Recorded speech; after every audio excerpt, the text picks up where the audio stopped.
name's Andrew Richardson. I'm the Chief Executive Officer of House with No Steps, and this afternoon I'm going to be sharing a little bit of our learning journey as we investigate applying artificial intelligence, and in this context particularly Amelia, to supporting people with a disability. I think by way of context, you really need to know a little bit about our organisation, about the Australian environment for disability support, about some of the trends that are happening. So let me take you through that. I'm really happy to get interrupted. I know normally questions are at the end, and I'll make sure we keep some time for questions at the end. But if you do have a burning question, then please feel free just to interrupt and we can talk about it on the way through. So House with No Steps is Australia's leading not-for-profit specialised disability support organisation. We have a single purpose in life, as I mentioned if you're at the panel session this morning, which is to help people with a disability live a great life. That is all we do, that is all we care about as an organisation. We were founded in 1962 by a man with a disability, and we've always had a very strong human rights focus. These days we support people with disability, about 5,000 people currently up and down the east coast of Australia. We employ around 5,000 people to do that work, and it is a very distributed environment. We're in nearly 500 different locations.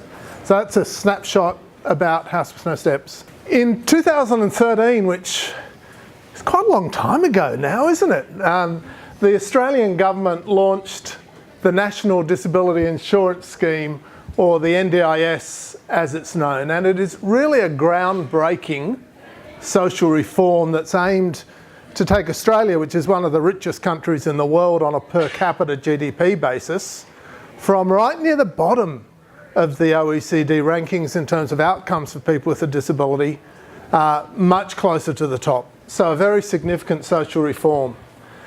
For the first time, under this scheme, people with a disability in Australia have a legal right to support funded by government to participate in the life of their community, be it employment, be it social interaction, be it support to live independent, whatever it may be.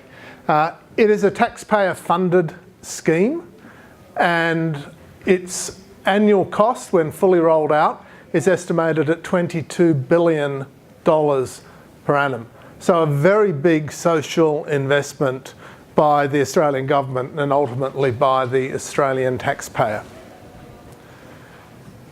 It's currently around 60% rolled out. So the first 3 years was kind of a pilot, then the last nearly 3 years have been the accelerated rollout, and it's more or less on track to be completely rolled out within another 24 months. Around about 2% of the Australian population will be eligible to receive funded support under the NDIS. One of the big changes is that it's a market model based on insurance principles. So whilst it's not a classic insurance scheme, the principle that says $1 spent now is better than $2 spent later really is a critical part of the design of the scheme. And the mantra is all about choice and control for people with a disability who suddenly are customers rather than charity recipients at the end of a value chain which may or may not meet their needs. So very significant social reform. Did the Yeah. DWS law identify who the population, the eligible population is? Yes, yes. So the scheme, I could talk about it for hours. It's designed to support the 4 million Australians living with some type of impairment, but within that a subset of around about 480,000 people with, in other terms, sort of severe or profound capacity limitations under the age of 65. It does not replace the aged care system, and there's a whole lot of rules about who's eligible, who's not, and there's a planning process that you go through to see if you are eligible, and then to have a plan developed for you to participate in life the way you want to participate in life. The challenge for us is that the NDIS is turning our business on its head. So we started life as a charity, and a lot of people would still call us a charity. We're about doing good to people. We now are in a transactional, commercial, customer-centric environment where we have customers we serve. They're people with disability. It's actually fantastic because that is way better than any quality management system that government or other agencies can impose, is to put power in the hands of your consumer. So if they don't like us, they can go somewhere else. But you can imagine going from sort of getting funding from government and some philanthropic and other funding, but predominantly government grants, multi-year grants to do our work, to having to compete in a marketplace to attract customers, to build. We have to generate millions of line items of bills. We've never had to do that. We have to be much better at customer relationships. A very significant change to our business model, which is the whole turn it on its head thing. Now, somewhat sadly, the implementation of the NDIS is being done by a government agency, necessarily but sadly. In my experience, government agencies aren't always the best suited to roll out large programs with a commercial mindset smoothly. And so there have been more bumps than we would have liked in the implementation. I won't dive into them because they're transient and we're happy to live through them because it's such a good social reform, but they have upped the degree of difficulty. Another thing that is being done is 22 billion in the Australian economy per year is a lot of money. And so the agency responsible for implementing the NDIS is trying to manage the cost of the NDIS by driving down input costs, which is predominantly labour. And so there's a whole commoditisation of the labour market and very tight capped prices. We're not able to value price yet or to charge a higher price for a service that a customer would value more. So, whether you're us as the largest specialised organisation or someone off the street with no skills or qualification at all, you get to charge the same price. So quite a significant challenge there. A lot of risk transferred from government. I won't dive into that, just take my word for it. All financial risk, operational risk, reputational risk, customer wellbeing risk, and heavy compliance obligations, which is largely good. We want people with disability to be kept safe and well supported. All of that is driving significant staff shortages. And in a growing environment where we need about 100,000 more workers over the next couple of years, and yet jobs are being casualised or subcontracted. It's a very challenging environment in which to attract staff when there are lots of competing career paths for them. So a fantastic social reform, we love it to death, but it is really challenging for us as an established organisation to go through that change journey and emerge as a values-based, purpose-led, efficient and effective organisation at the end of that journey. Our challenge in a nutshell is do more, do it better, do it with less, and do it fast. So a very significant change challenge that we're journeying through. Even more fundamentally though, and this is one of our risks, we can be so manically focused on this social reform called the NDIS that we can lose focus on the longer term and some of the really exciting and profound changes that are happening in our world that will impact on the lives of people with disability. So I think in an audience like this, I don't need to dwell long on this chart. There are a whole lot of emergent technologies, of which AI is one, virtual reality, augmented reality, genetic modification, robotics. There's a whole range of really exciting things happening that create huge opportunities to change the world for all of us, and in particular for people with disability. Global connectivity, I think we all know about how that's changing markets and environments and assumptions. I think really important generational and social change, just different societal attitudes to how I want to engage in the world, how I want to vote for my president or whatever else it may be. We'd like to optimise that algorithm, by the way, as soon as possible for our American friends. Information density and democracy, big data, There's so much data out there, but also information democracy. If you're an insurance company, then a lot of your value proposition is your intellectual property and your superior knowledge about risk. As information is democratized and becomes more readily available across the board, you get disintermediated. There are all new business models that pop up, which is kind of exciting and kind of scary. I mean, I don't know if anyone's into the theory of the firm. Back in the 1930s or whenever Ronald Coase wrote those articles, the basic arguments that drive the structure of a corporation today are falling away. And so we're seeing platform business models, we're seeing value chain disaggregation, pay-as-you-use, software for a whole lot of things happening that are both challenging and really great opportunities, I think, to do things better and do things differently. Now, our board sees these trends as significant strategic risks to the future of our organisation. And the reason I'm talking about this is because it sets the context for how we're choosing to experiment rather than pilot AI and other things. So our view is that the fundamental responsibility of a board, maybe it's to hire and fire the CEO, but it's certainly to address strategic risk. And so our approach to addressing strategic risk is a very disciplined, academically based process around strategic innovation. So 3 years ago, we embarked on a journey and we set aside a percentage of our annual turnover for at least 3 years, although that will continue, with no expectation of any return whatsoever. And which is critical, because as soon as you require a return, you've got short-term thinking, you've got business cases, you've got all type of things that get in the way of moving into the future successfully.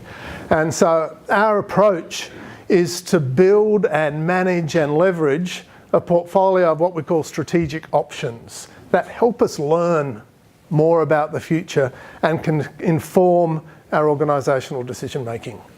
And hey, some of those options may one day build into the businesses of the future as well, but their primary focus is around learning.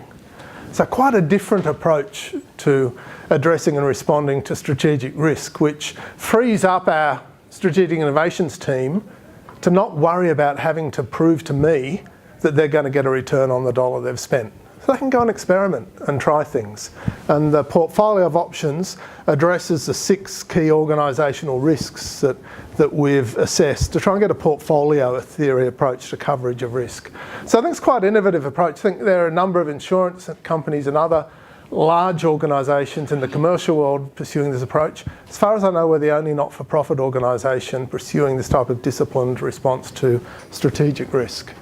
So when we turn back to technology and AI and trends, then our vision is really twofold.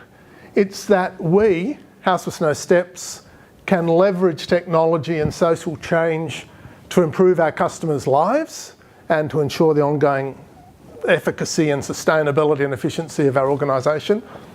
But secondly, that our customers and people with a disability are able to use AI without the need for us, in many cases, to expand and augment their decision making. Now, most of the people we support have an intellectual impairment, so there's a natural long-term marriage that we see between AI and between the needs of someone with an intellectual impairment. So that we see that second issue very much as a medium to longer term, whereas this one is kind of short-medium. But really exciting potential for people with disability long term. We're confident that AI will shape the future of disability, both the future of how people with disability are supported, and in the longer term, what disability itself looks like. We may be 20 years away from a world where disability as we know it hardly exists at all. So that brings me on to our Amelia option. So one of the strategic options that we're pursuing involves Amelia, and it's an experiment. We're not committed to roll this out. We're not committed to any time frame. Our gut feel is it's going to have a lot of legs. And the environment is one supported living setting where 5 people with significant disability live kind of together. There's some individual units and some shared space. And they're supported by a team of around 20 support workers. And unlike a lot of the case studies that you've heard about today, our focus is not on, at this stage, on direct interaction of Amelia with our customers. That would actually be quite challenging for these customers. It's around making the job of our support workers better, more efficient and more sustainable. So I've now learned I have to call them use cases. The use cases we're looking at are very much around logging quantitative and qualitative customer data in the home as it happens, and assisting staff with end of shift reporting and handover. Now, a lot of our staff don't have English as a first language, aren't necessarily comfortable with computers. They're typically pretty passionate about supporting people with disability, and they typically hate everything else that gets in the way of doing that. Right, admin, filling in the forms, the computers, all that end of shift reporting, all those type of things. We're also, as I said, under the NDIS, we're getting paid less per hour. We have less luxury to fund shift handovers, for example, those overlapping times of reporting. And so in a very tangible way, we're seeking to use Amelia and Amelia's natural language capability in particular to make it easy for staff to say, Amelia, Joe's just had a seizure, he was out for 15 minutes and X. Or my end of shift notes are this, or we had a great day today, this and this happened. And then that data is captured and can be built up as a body of knowledge around that customer over time. And also, then handed over to the next person or the next team coming on shift. So fairly basic, but we think really high potential. We have several thousand support workers in lots of settings like this. And we actually think it's probably going to be quite a lot of employee engagement benefit from this type of technology as it matures, as well as increasing the effectiveness and efficiency of our support services. Now, out of this particular option, the key things we hope to see soonish are these. Firstly, acceptance by customers, staff and family. Never underestimate the fear factor. I know that we've heard a lot today about augmentation versus automation. That's certainly our intent in this environment. But if you're a member of staff who's scared of technology and you've heard about Big Brother, you think artificial intelligence is going to take your job. And if it doesn't immediately when the robots come, it certainly will.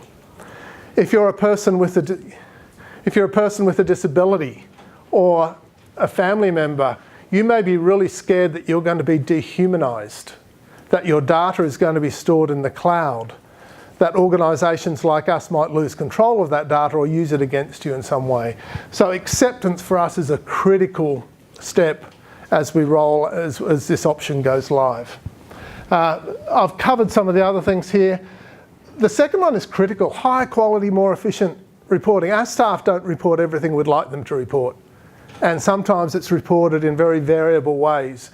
And so we don't have the data we need to learn about each individual customer and what works and what doesn't and how best to meet their needs. So we see Amelia as contributing to both the quality and quantity of data, but also its completeness. Ultimately, what matters for us are better customer outcomes, and leveraging that data, we believe over time, we'll be able to tailor our services more explicitly to each individual customer's wants and needs. And out of any of our options, we want to learn. They are here to learn. And so that's the right-hand side of that chart. We want to learn from this because we're sure we may ditch it, we may not. We think we're going to build on it is our hypothesis, but either way we need to learn what works, what doesn't, where are things happening, how can we do this better. So things that will happen next for us.